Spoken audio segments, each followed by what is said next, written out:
மேகதாது அணை விவகாரத்தில் திமுக அரசு மெத்தனமாக செயல்படுவதாக எதிர்க்கட்சித் தலைவர் எடப்பாடி பழனிசாமி குற்றம் சாட்டியுள்ளார். சேலம் விமான நிலையத்தில் செய்தியாளர்களிடம் பேசிய அவர், கர்நாடக அரசு மேகதாது அணை கட்டினால் டெல்டா மாவட்டங்கள் தண்ணீர் கிடைக்காமல் பாலைவனமாக மாறிவிடும் என்று கூறினார்.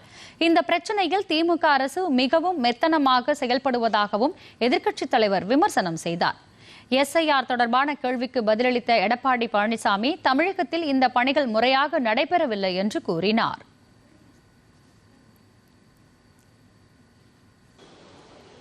இன்றைக்கு தமிழ்நாடு அரசு மெத்தன போக்காக இருக்கின்றது.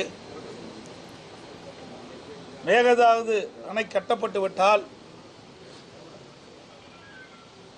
டெல்டா மாவட்டம் பாலைவனமாகிவிடும். ஏற்கனவே உச்சநீதிமன்றம் தீர்ப்பு வழங்கப்பட்டு விட்டது. 15 ஆண்டுகளுக்கு காவிரி நதி நீர் தடுக்கவோ திருப்பவோ மடைமாற்றம் செய்யவோ கூடாது என்றும், ஒவ்வொரு மாதம் குறிப்பிட்ட அளவு தண்ணீரை கர்நாடக அரசு தமிழ்நாட்டிற்கு வழங்க வேண்டும். கிட்டத்தட்ட ஆண்டுக்கு 177.25 டிஎம்சி தண்ணீர் தமிழ்நாட்டுக்கு வழங்க வேண்டும் என்ற தீர்ப்பு வழங்கப்பட்டுகின்றது. அந்த தீர்ப்புக்கு எதிராக கர்நாடக அரசு இன்றைக்கு செயல்பட்டு கொண்டிருக்கிறது. வன்மையாக கண்டிக்கத்தக்கது. இது குறித்து முதலமைச்சர் எந்த விளக்கும் அளிக்காமல் இருப்பது வருத்தம் அளிக்கின்றது.